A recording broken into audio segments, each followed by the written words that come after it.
Hey, Tim. Listen, I had so much fun last week talking about the whole idea of mentorship and those sorts of things that maybe we take for granted, maybe we don't in project management. But from that, I thought the idea of talking about project management communications was a great one, and it reminded me as we finished last week's webinar or podcast of a situation that I found myself in several years ago now. We were kind of counting down to the end of a major project, very large project. And the team that I had with me, I was consulting to not the IT provider, but to the client themselves. And I was working with their user acceptance test team and kind of coaching them along. We had developed over the summer, we developed over 6,000 lengthy test cases that went through all of the kinds of nuances that are required for their testing. So here we were, I remember this like it happened yesterday. It's 7 o'clock in the morning, and there we were sitting around this table. You can almost smell the McDonald's coffee, the Starbucks coffee. You can see the wrappers from the breakfast sandwiches. You can tell that we were kind of glum. I mean, people were just sitting around glum and their downcast faces. And we were discussing what would happen because it seemed like everything was coming down on user acceptance testing. Either we finished on time or the whole project would be doomed not to come in on time. And so as I worked with them and as we thought about different ways that we could accelerate our progress and get to the point, the conclusion was that the IT provider software just wasn't where it needed to be. Well, as we're mulling this, now picture this, it's 7 o'clock in the morning. The IT provider's project manager walked into the room unannounced. And she immediately, without even addressing anybody, immediately began to berate, berate's probably a harsh term, but basically get after our whole team for not being further along in the user acceptance test cycle. And she began to say, if you guys just passed one more test per person per day, we'll make it. Now I'm sitting there watching this as the consultant to the user organization thinking they would pass 10 more a day if your software was good enough. Anyway, as she was berating, and I'll use that word, berating our team for their lack of progress, I watched the head or the lead of the user acceptance test team physically turn her back to the project manager. Her co-leader turned her back to the project manager. And as they answered the project manager, they did so in very short, terse, one-word, two-word sentences, speaking to the wall, not even addressing the project manager behind them. Wow, what a statement. I know. What a statement to make. But watch this. So as she left the room, I followed her out thinking, what is this? What happened? What's going on here? And as I caught up to her, she looked back at me and she said, well, I thought that went very well, don't you? We're going to make a lot of progress. Yeah. Now, today's discussion is all about project communications. And I thought that was a great way of looking at it because there are so many elements of communication. And the number one, to me, the number one that I've learned to look for is body language or nonverbals. This project manager clearly did not see what had happened in that case. So why don't we begin this whole discussion, having now looked at that story, with kind of a definition. What do you think is a good definition of communication, Tim, from your perspective? I'm going to fall back on the traditional one, the one that we all learned either in business school or in project management school, except we always forget the second part. And that actually lines up with your story. The first part is the exchange of information two ways. Okay, that's all it is. The second part is intended or unintended. If you don't have emotional intelligence and if you're not self-aware, you don't understand body language. And whether it was intended or unintended in there was no sharing of information. There was no communication that we are not receiving your information. The end. This is brilliant. I love that example. Well, and it's, it's becoming one of my signature stories, because I think that one played so deeply into how I became so aware. I mean, I've become aware of communication requirements, communication issues, communication needs on projects, but that one really spoke to me because of the nonverbals. As you were just saying, the thought that communication had happened, but clearly it had not. In fact, the resentment that was in that room after she left was just palpable. So yeah, I can see what you're saying, and I can see where emotion and everything else clouds the kinds of communication we need. Oh yeah, and when we talk about a traditional communication model, we always think of noise, what gets in the way of communication, as something between you and me, right? Yeah. No, that's not the only place where noise happens. Noise happens also between here and the brain. Noise is anything that gets in the way of the reception of communication, but it also gets in the way of the interpretation, turning the message into information. So I've learned over the years that, is it me? Is the first question I always ask when there's bad communication, because it probably is. And then with a lower probability, is there something on the backside of people's head that's keeping the message from being interpreted correctly? Again, these models are silly and simple, but boy, do they help clarify these parts. Yeah, and again, like what your peer said in that room, she was communicating effectively, but the message that she was receiving was not being interpreted. And Yeah. so, yeah, that's, I tell you, whether it's a headache, whether I had a bad meal, or I'm not sleeping, or I'm trying to multitask, noise is just part of our lives. And breaking down that noise is not asking people to understand us. Breaking that noise down is in here in Yeah. our heads. Again, like I say, that the one thing that I ask when communication doesn't work is it me? Well, and that reminds me of the famous George Bernard Shaw quote, and they said that the single biggest problem with communication is the illusion that it has happened. And I think in the example that I cited, when I thought back, had she knocked first of all and gained entrance that way, had she taken 3 or 4 seconds to kind of survey the lay of the land, she could have seen the looks of faces, she could have seen the breakfast wrapper, she could have seen that these people were deep in discussion, that something was going on, that they were concerned. She could have empathized and got her message across. But anyway, I think what you're saying is exactly right. The communicator has that responsibility. Yes. So Oh, yes. communication has happened. Yeah. Yeah. And let's not get this wrong. The exchange of information is nothing less than a miracle. Yeah. I talk to my students all the time, and I give them an example of orange. Everybody knows what orange is. Even English as a second language audiences, they know orange, right? Color, fruit, Yes. smell, taste, texture, the way you bite into a piece of orange, or is it orange candy? And when we start looking at that, it's not just the information that we're imparting, but the context itself. And this is a great example of what you're saying.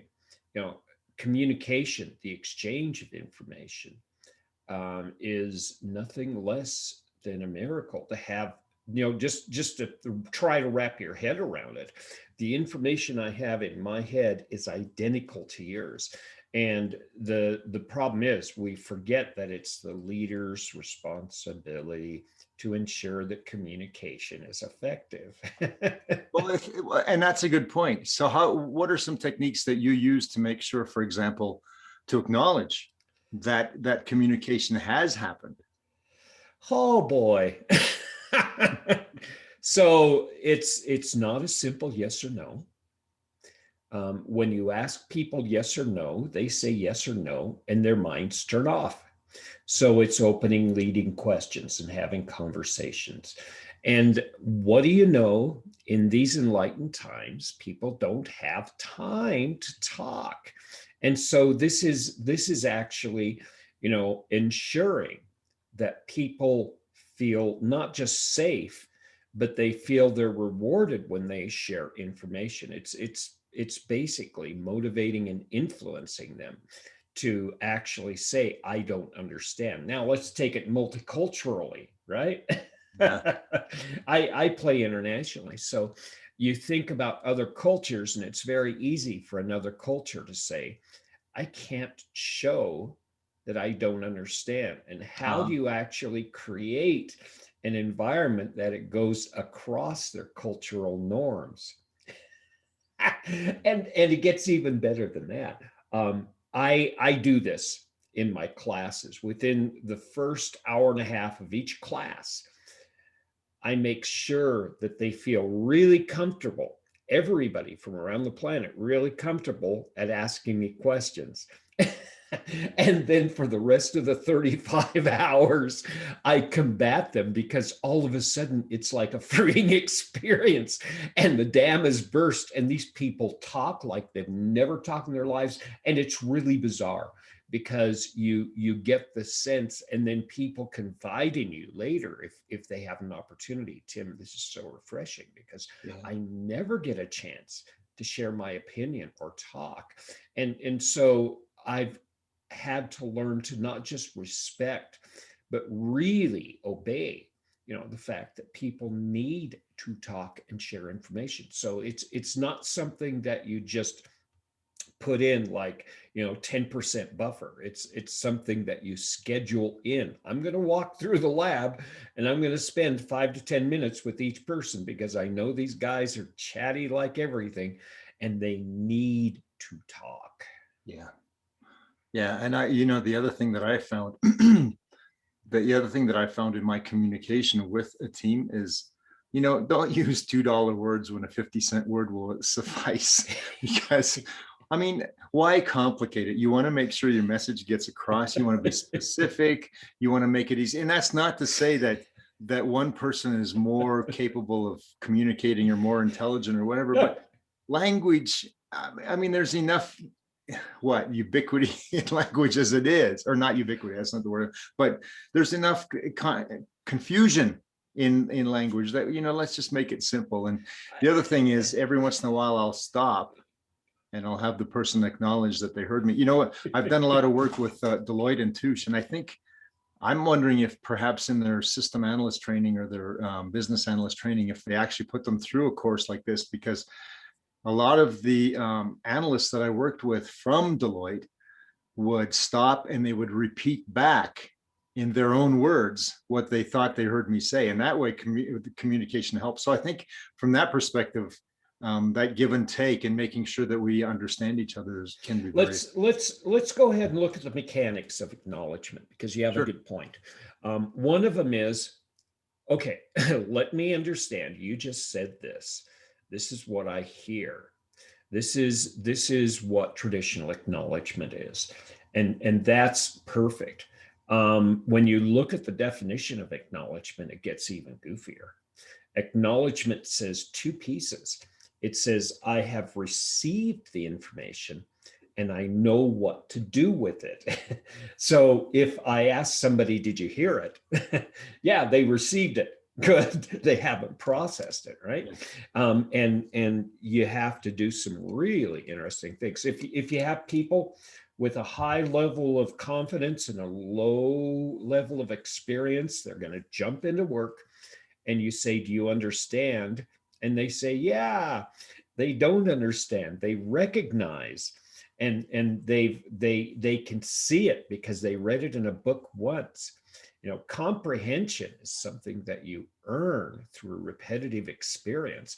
And so all of a sudden, acknowledgement is not just, do you understand? Acknowledgement is going through and having them show you as an example And so if they get it wrong, it's not that they're doing the wrong thing. It's that they're still acknowledging that they're doing it right. Communication is a sharing of information is not just partaking of the back and forth of the messages. It's actually demonstrating that you know what to do with that information. Yeah, and sometimes that nodding of the head or that premature yes, also, if the communicator doesn't understand that they're just acknowledging that they've heard you, not necessarily that they've understood, Yes. then the communicator also has to be able to stop, take take stock of what's going on and make sure that that message has been received. Because sometimes the head nod is just, I hear you, not I understand you. Exactly. We're getting into cultural mores again, but this is a really good conversation because it opens up the discussion of written versus oral Sure. versus verbal. And we're getting into body language in combination with the exchange of information. And all of a sudden, you're getting multiple channels. Now, this helps in some ways if you understand how to interpret the body language. For instance, in India, body language works this way. In Turkey, body language works this way. It's like every other factor of our society. You cannot assume body language is a constant, even between groups within a culture. Yeah. An individual may have a take on something. And that's where things get dangerous. And all of a sudden, you start realizing as a manager or leader, you're saying, you know what? I can't actually classify these guys in categories. If I want to do a better job, I better learn that person. I'm going to have to win their hearts and their minds, no matter how hard it is. And that's where we get into really true leadership. It's the connection with the individuals. Well, in fact, you just reminded me on that kind of those pointers about body language. I have several colleagues in the National Speakers Association, and I remember one of them telling me that he had been speaking to a large group, but for some reason there was a guy back in about fourth or fifth row that sat there scowling the whole time. And he couldn't get this out of his mind. He's got 400 people in the audience all loving him and one guy scowling. And this bothered him. It threw him off his game for the speech, but he did the presentation. And then afterwards, this gentleman came up to him and he goes, uh-oh, what's going on? And he goes, this was the best presentation I have ever seen in my life. I got so much out of it. And my friend looks at him, he says, but I saw you and you were scowling. He said, oh, don't worry about that. Everybody tells me I've got a grumpy resting face. I mean, and you know what? I have sort of a grumpy face too, but my grumpy face is I'm trying to focus in and I'm trying to process. And so when it looks like I'm scowling, I'm in deep thought. And everybody thinks, when I'm in deep thought, I'm really a grump. No, it's that my brain is working. My eyes have flipped back in my head, literally, and I'm trying to process. So a lot of introverts, if you notice, some people are introverts. They may or may not be aware of their face and its behavior unless somebody brings it up to them in a very humanistic way, so that they can have an opportunity to actually either communicate that this is the way my face works when I think, or they can actually, if they feel like it's a benefit to them, actually modify that. And it can be modified to an extent. And it can, but I think the other part of that is to talk to the communicator, saying, read body language, absolutely learn how to read body language, but don't always assume that that posture is something that is unexpected. So yeah, those people on the road don't follow the yellow middle line all the time. But from a project management perspective, can you think back to a time where perhaps an incident or something got you thinking about how important communication is, or got you thinking along the right path that communication is important in projects? One of my early directors said two things. Tim, I don't understand you. You're saying a lot of words and all I hear is wah, wah, wah, wah, wah. And I was breaking what one of my later mentors said was the law of 2C. And it's what you just repeated on a lot earlier. And Rahul, if you're listening, I'm borrowing with a lot of flexibility here. The law of 2C is, well, I would tell you what the law of 2C is, but it's too complicated. 2C, right? And whenever somebody was going on and trying to figure out a solution or trying to talk, he said, 2C, I can't understand you. And there's always a simpler way to either implement a solution or to describe a solution. Mm-hmm. And I ran into the work of Richard Feynman when I was finishing my master's work. And Richard Feynman would often go through his material before he was teaching his classes. He was the youngest physics scientist working on the nuclear work post World War II. And he was known for his clarity in communicating concepts in physics. And he would work on one concept until he could easily describe it to a young adult to where they couldn't possibly not understand it. And understanding is called the Feynman technique, and you can look it up. It's a brilliant way to either write or communicate or do anything. If you have a concept that you're having a problem with, you can actually use the Feynman technique to refine your understanding, break it down into its finite components that you can actually share with others very easily. And this is effort. This is not something that you just pick up a surfboard and you jump on the waves. This is something that you refine and you polish.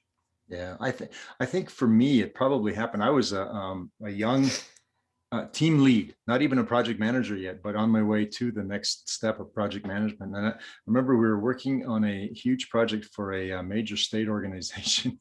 And part of that was that we were sponsored by another organization. So they weren't necessarily day-to-day people on the project, but they came in once in a while because they wanted to understand how their money was being spent. And my boss said, let's put together, they're coming in next week, let's put together a full presentation that we can show them where we are in the project, our progress, and all of that, the high level status report that comes with talking to a major sponsor or major stakeholder. And so I did that. And then this was the day before PowerPoint. We had to do everything on, do you remember transparencies or foils? Oh, yeah. Overhead projectors. So I prepared this entire presentation, showed it to my boss, and I said, tell me what you need to change. He said, I don't care. I'm going on vacation. It's up to you. and so here I was with the major stakeholder financial sponsor coming in, and I had to present where we were in the project. And here's what happened. 3 things happened that day.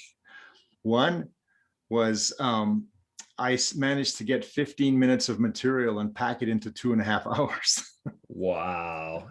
So you can see how I prolonged that. Secondly, by the time I was finished, the only one still awake was me. And I think that's because I was standing. And the third thing was I immediately after that went out and found a public speaking organization, one that worked on your public speaking. And I absolutely put myself under their tutelage for years so that I could become a better presenter and understand my audience. But that is when I think probably I was maturing from team lead to project manager. And I was also at that point maturing from having to understand that communication at the project level is much different than when you're having to address stakeholders or sponsors or senior management. So that was my awakening moment. Yeah, we all have that. We all have that. Here's something that I hit in my classes. How important is it to really have a plan for communication in your project? Well, I think the communication plan, and the way I look at it is the communication plan is an integral part of the overall project management plan for a project, because part of doing is also part of explaining and part of statusing and part of reporting out. And so I think from that perspective, we need to put in place a cadence for how often we will meet, for how often we will report status, for what that format looks like, for how this stakeholder wants it versus this group of stakeholders versus the management. I think without that plan, communication goes awry very quickly because it becomes haphazard. It becomes ad hoc. One week I do a status report, next week I get busy. I'll say, I'll do my status next week, and pretty soon we forget. So I think until we can develop that cadence and that exactness of how we're presenting our material. For example, I've worked with stakeholders who only want a verbal status report, as an example, as a status report once a week. I have Right. other ones that want a very detailed status report. In fact, one of my last projects, that weekly status, the monthly status report was over 60 pages long. But that's what they So want. again, you have to understand your stakeholder. And I think all of that needs to be documented. It's the old proverbial, you've heard this, what happens if I get hit by a bus? Right. Who will remember what happens next week, right? So if it's documented, that communication plan becomes just as integral as anything else in the project master plan. Well, and also it's evidence. It's evidence. And there's two more things. Whenever you take that information, put it into a piece of paper, it's permanent, or into an electronic file. It's permanent. It is evidence. I can go back and say, you don't agree now, but it says that you voted yes over there. What's the difference? I'm not making that person wrong, but something's changed inside their head. This is a very low level form of communication, but it's powerful. The other thing that we have to remember is in the PMP exam, they test real world experiences of project managers based on surveys and based on interviews of corporations and project managers. And almost a third of the questions are, a stakeholder comes into the room and says, I'm not happy. And more often than not, it's either misinterpreted, unreceived, or ignored communication, exchange of information. And so that communication plan says, this is what we plan. It may not be what we end up with, but this is how we're going to do it. One of my friends took this to heart so much that on each kickoff, he actually said, here's our project lexicon. We use words and we don't even know what they mean inside our own heads. How do we expect other people to know what these words mean? And actually creating, as much as he could, no barriers to clear comprehension. It was beautiful. It was very easy. He built a good infrastructure of sharing information, whether it was in a conversation, a meeting, a decision. But honestly, this is how you figure out, was it my fault that this person doesn't understand? Could I have done something more? And we get this even in triple and quadruple doses when we go across national or cultural language boundaries. You start realizing, oh, this is why we have formality in communication.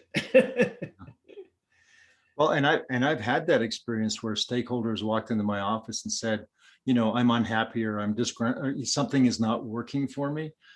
And your first tendency, because you're following the plan that everyone agreed to, your first tendency is to say, I'm following the plan that we agreed to. But what I found that works much better is say, okay, what isn't working for you? Let's change the plan so that it can work for you. Exactly. And yeah, even in predictive projects, the plan still changes. And this is something that, relatively fresh project managers must understand. The plan is not what's happening. It's the process of the planning. That's the focus. It's the understanding and working together and learning how to share the information, so that when we get to a place and we say, oh, it's necessary, we need to change our plan, we need another meeting on Wednesday. Great. It makes the project better. Perfect. And so all of a sudden, change is not something that we're structuring, and change cannot occur.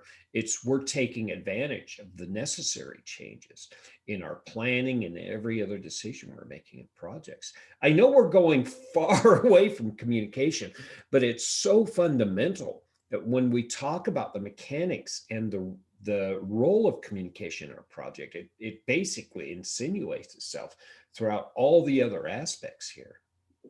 Well, and the other side of that coin too is that we as project managers are so immersed in the day-to-day that we just take it for granted everyone else is just as immersed. And so this stakeholder that comes in disgruntled may in fact forgotten all about what they signed off. May have forgotten that that's what we agreed to. And so you need to help them save face, bring them around, and above all, make certain that they're pleased with the progress and pleased with your communication with them. Yeah. But in doing so, in working with all of these as project managers, let's think about all of the kinds or all of the types of people that we have to communicate with on a daily or weekly or monthly basis. I mean, I'm thinking right now, even from the examples I've given so far, there's the major stakeholders, and then there are secondary stakeholders. There's the manager from the client side, those people who hired us, whether I'm an internal organization or an external organization, someone is paying the bills. There's my own management. There's my peers. There's my team or teams. There's my end user community. If it's not part of I mean, there's the clients on the project, but there's also the end user community that will benefit from the project. There may be even a public part of that the end users are beholden to. And I'm thinking all of these various stakeholders and people that we communicate with on a daily, weekly, monthly basis just makes the work of the project manager that much more comprehensive and complex. And think about this. We're thinking about groups. What about individuals? The janitor who comes in at 7 in the morning in the lab, and we have a running pilot of 12 servers, and he needs to clean out behind the rack. And I have to actually learn how to communicate with that person almost more effectively than I work with executives. And so when we say most important, we have to qualify that from project to project, from individual to individual. And you're right, it gets complex. And so we have to build this idea of how can we simplify our communications down to a few rules. Yeah. Well, and think about that. You and I had I remember a conversation you and I had, this goes back some time ago. We talked sort of about simple projects versus more complex projects. So thinking about that, what are some of the differences in the way we communicate, in those kinds of projects? Are there any differences? Maybe that's a better question. I don't think the need and complexity and the behavior of communications change. I think both of them need communications. What changes is the level of formality. And when I mean formality, let's agree that formality means clarity. Okay. If something is formal, it's clear. Everybody cannot deny that what is there is what it is. Okay. And so when you're in a simple project, whatever you want to call simple is, you can be less formal. You probably are more integrated with the people on a regular basis, so they understand not just the words you're saying, but how you as an individual use those words. And they have an extra layer of knowledge that they can use for the interpretation. And when you get into a complex project and it's more deep in technology as well as process and framework, then you have to start not just formally writing things, but you have to include things in your emails, like saying, here are the notes of the meeting. Unless you tell me within 24 hours, this is our record of what we talked about and our decisions coming out of that meeting. Again, unless you tell me otherwise within 24 hours, this is our record of evidence. And I had to learn this the hard way when I was working on international projects. But again, It's not just those large, long budget, real budget heavy projects that require this. It can be small projects that are a pilot, but they're critical. Yeah, it's that formality that may be a little bit different. And I think, and I'm not sure that I've ever been on a simple project because every project manages to somehow get its own complexity. But I think you're right. I think in some cases, and we'll use the term simple and complex for to serve this conversation.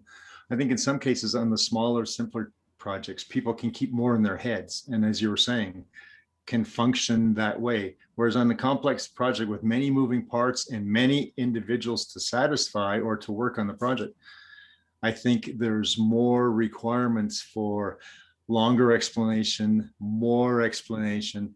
Do you remember the old EDS commercial, the herding cats commercial? Right. I think there's some more of that in a more complex project where the project manager has to learn, in fact, how to be a bit of a cat herder to make it go much better and much smoother. So, and it's funny, herding the cats who are communicating and interacting and sharing information. Now, just from those of us who went through project management or business management know the old model of communication channels, which is let's count how many exchanges of information can happen more than in one-to-one in a group. And as you grow the group, you have a geometric progression of the number of communication channels. Well, this also is evidence that when you get those larger projects that are a little more complex, there is going to be a geometric growth of information that you don't receive. So just from that fact, you have an understanding that mechanically complexity is going to grow, and it's going to grow fast. It does, yeah. Yeah. So that leads me to another question. So how do you find this information that may not be reaching you, like we talked about? How do you actually discover these little pieces of knowledge that may become a lessons learned or something? Well, what's the old saying? You don't always know what you don't always know. And maybe there's been times in projects where I never did get the information. But to be able to answer your question in terms of being able to garner as much as I can, part of it is water cooler, coffee clutch time where, I'll sit down with an individual or I'll spend a few minutes with someone. The old kind of scoffed at, but still very true management by walking around process still works. I always maintained an open door policy. It didn't matter if I was unless it was confidential, but if I was on the phone or whatever, my door was always open. And a lot of people took that as evidence that they could come in, sit down. And I can remember many times people would come in, sit down in the chair across from me. And in that process of conversation, I would learn things that hadn't been kind of funneling up to me through my team leads. I also have found that as long as I develop a solid, not necessarily a buddy relationship, but a respectful colleague relationship with my peers, with my team leads, and with the people on the project themselves. And it didn't matter if you were, in your example, the janitor or my co-project manager, it didn't matter. I treated them all the same way. I found that by respecting people, they were much more likely to come in and discuss things with me. And through that process, I would learn things. I think it just comes down to relationships. We've talked about relationships before, but I think having good, solid relationships with your staff is absolutely a requirement. Now, once in a while, I've been accused of being informal, but I found that when you are a little more, I'm not going to say casual, but if you create an environment of less formality, and if you can create a relaxed environment where people can actually have basically a repeated experience, that I can say what I really feel, you're going to get what you ask for. you're going to get the truth, and it's going to hurt sometimes, but at the same time, you're going to get more information. There's another piece to this too. Um, one of my other mentors said that you're not supposed to be liked, and we can actually use this in communications. Talk about going down the hallway or in the elevator pitch. And I would walk into an elevator, or my friend would, and we both experimented with these to see how they worked. And after a while, if you repeat the three things that are most important about the project, even before you walk into the elevator, everybody was rolling their eyes and says, here comes Tim. He's going to talk about objective 1, 2, 3 of his current project. All of a sudden, I'm communicating just by being in the room with them. And all of a sudden, it's like I'm ensuring that information is being exchanged in a very informal, casual, but a cultural manner. And it really does change the game. By you talk about, we have unintended communication. And this is part of what I think about. We're always walking around and talking. But if we are talking and we're saying one thing and we're doing another, all of a sudden we have a cognitive dissonance and people don't listen. Now, this is what gets cool in ethics. Integrity means being of one voice, being united in action and deed. So it's the opposite of cognitive dissonance. And if you can actually align that action and deed to the truth, people are going to not maybe like you, but they're going to respect the fact that you're the person that's going to tell them what really is there. And you start communicating the fact that you're a bastion of truth, or you're a source of truth, and you won't sell things short or sell things over. And you're going to create that culture environment the team needs to talk about the hard things as well as the soft things. Yeah, and I've been on those projects where people were afraid to tell the project manager what he needed to hear. Instead, they told him what he wanted to hear. And I remember, oh, this is like it just so clear. I was a consultant to the client side, and I was talking to the system test lead for the IT provider side.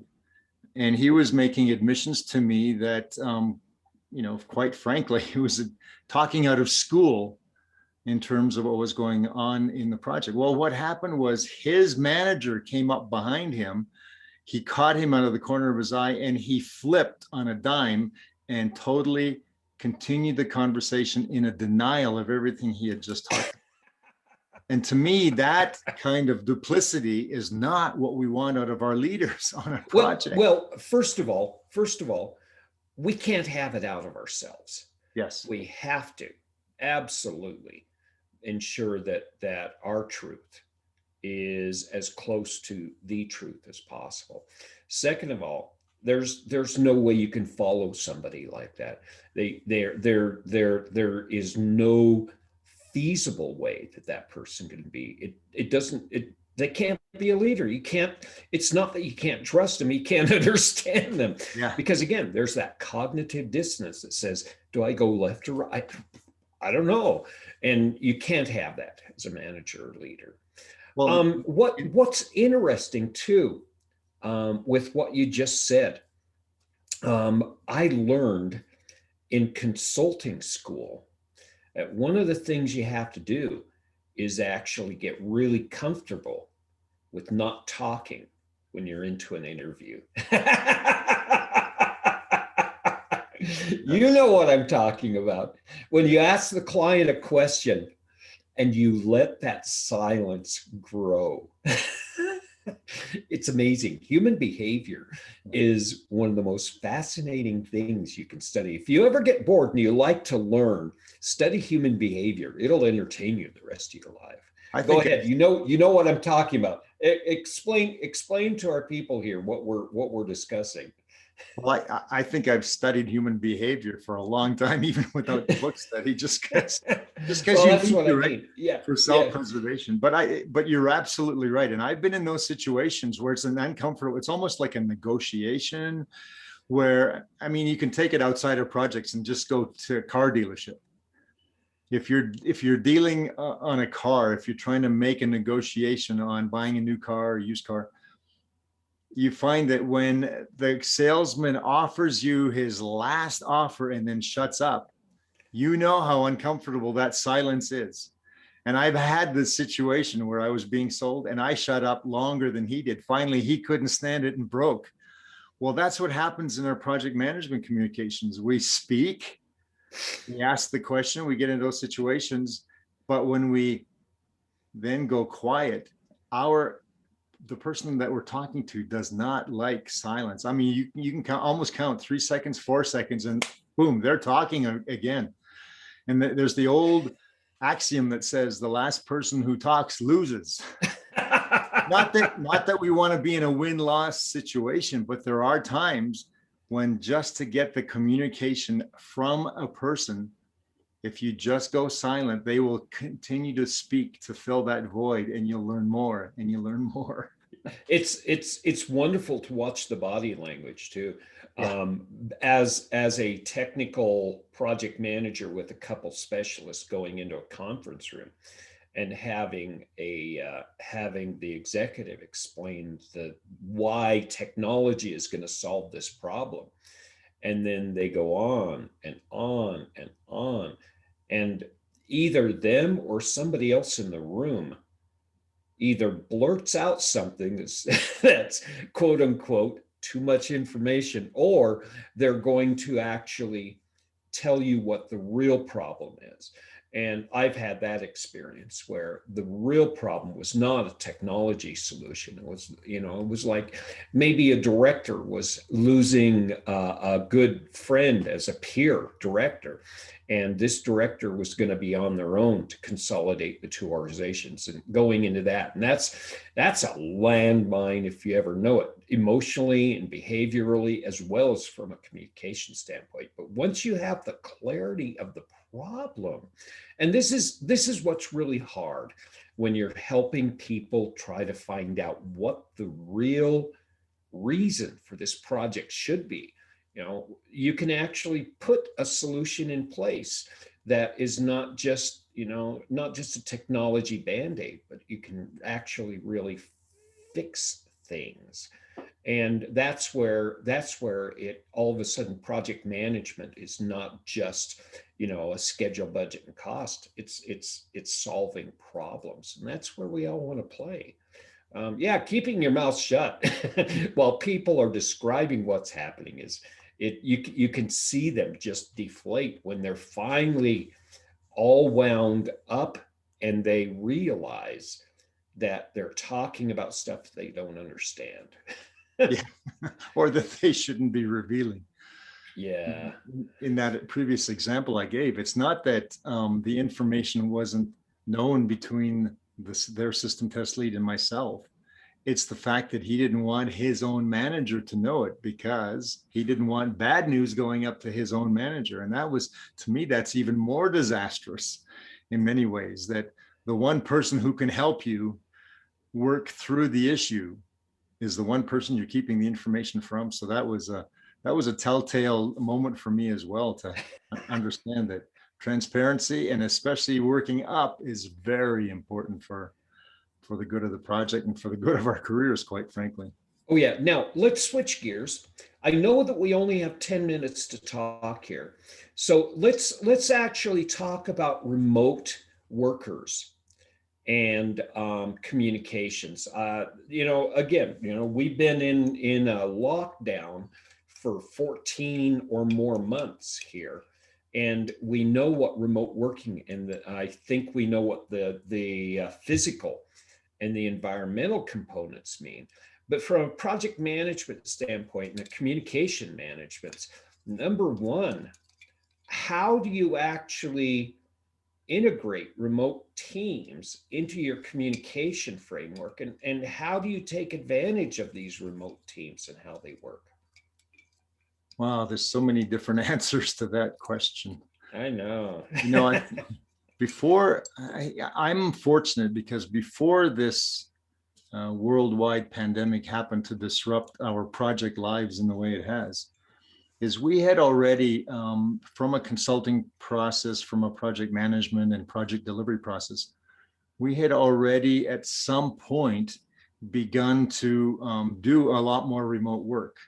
So for example, and you know, the whole thing, work-life balance, and I'm not sure that there really is work-life balance.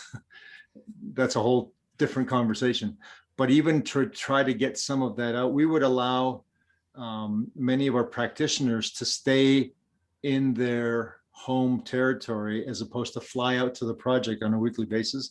Sometimes they could stay away a week, sometimes a day a week, that sort of thing. But in order to do that, we had to accommodate their remote requirements, whether they were delivery people programming, whether they were analysts working on a requirements document, whatever it was, we would accommodate that just to kind of help. Well, that got us kind of geared up to using, in many cases, Skype. Now it's a lot of it's Zoom or other techniques, Microsoft Teams.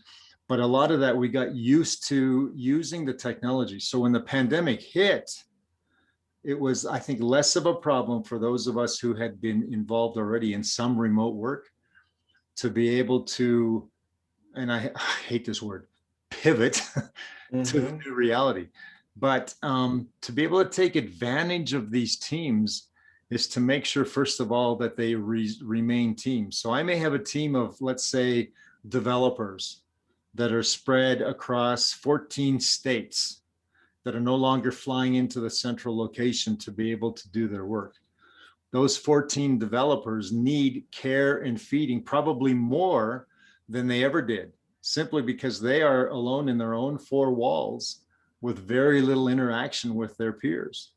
And so to keep that communication going, fortunately, things like Microsoft Teams and Zoom and WebEx and all of the other, Skype and all of the other tools are there so that we can make sure that we foster that communication, whether it's at the team level, but in my perspective, it has to be at the individual level. We have to keep checking in. How are you doing? How are things going for you? We have to also maintain that responsibility. How are you doing on your schedule? I didn't see that delivery come through on Friday. Are you okay? Can we get it done by Wednesday? You know, I think that just that communication has to become even more important than it did when we were physically co-located. Yeah, it has to be, and it has to be communicated in such a way it doesn't. We're not criticizing the individual, because all of a sudden we have isolated people, and they don't have a lot of opportunity to demonstrate their value. And so if you're looking at the work, all of a sudden to criticize the work is to criticize the individual. So we have to have a long ramp up. It's like we're driving a very complex plane. We have to have a long landing and takeoff field for this kind of thing.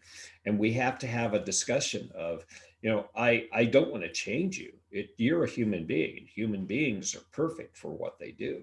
What I want to have is maybe the behaviors you bring to the table will need to correct. But that's something that we can fix. We can fix behaviors and perceptions as individuals. Those are really easy.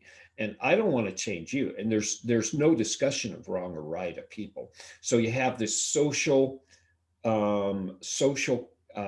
preparation for the group. And then I've been working with some experts in behavioral sciences, and they've been saying that Zoom is great. And the most successful corporations were the ones that said, you know what? We're going to allow our employees to use it in a more personal way. You want to start a book club? Great. Start it with your work teams.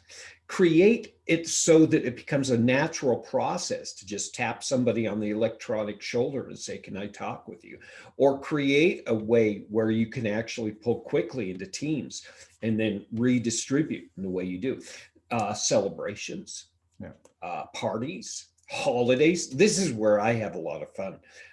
I have my dinner when some of my friends are having breakfast, and we share the meals. This is, and we take pictures of the table sometimes, as well as pan the camera around.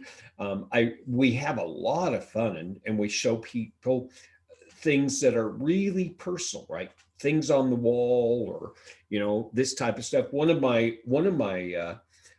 best mentors was a project management coach, and he was with Price Waterhouse for years. And he actually took from their training one of the greatest things. He said, whenever you're starting a meeting, especially if you're remote, look out the window and tell them what you see. All of a sudden, you're not a lecture anymore. You're a human being who's experiencing physical weather and physical temperature, and all of a sudden they can engage with you. One of the problems with these tools is that we have a perception that it eliminates engagement. It doesn't. What it does is it eliminates some channels of engagement. What we can do is actually engage through more channels if we know how to use these tools effectively. Yeah, one of the things that I remember directly from my project work when I was on site was part of, I mean, we worked long hours and we enjoyed our work, but if we're there till 7, 8, 9 o'clock in the evening, we would often take time to then go out and have a meal or have a couple drinks together or something.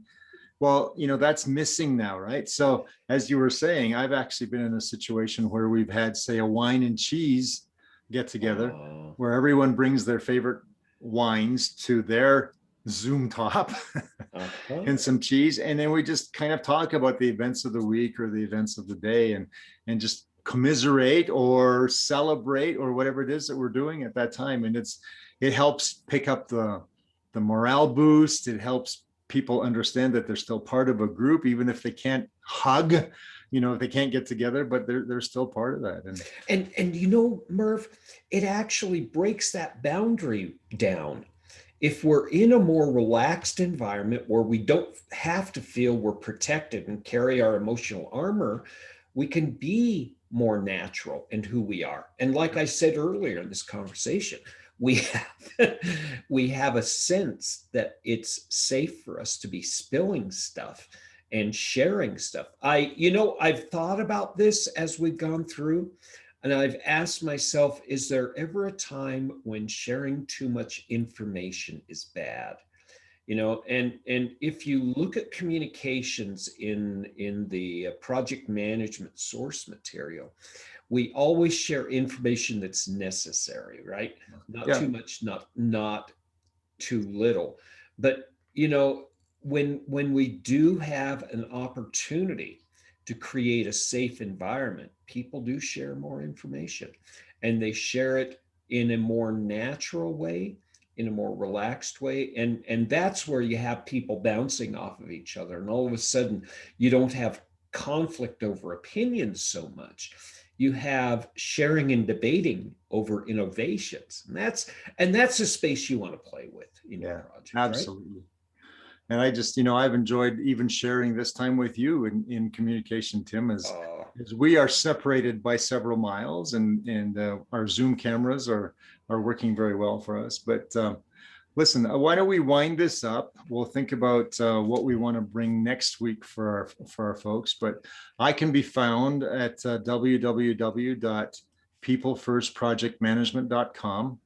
and or on LinkedIn as Merv Jersak. And I think, Tim, where would people find you? LinkedIn.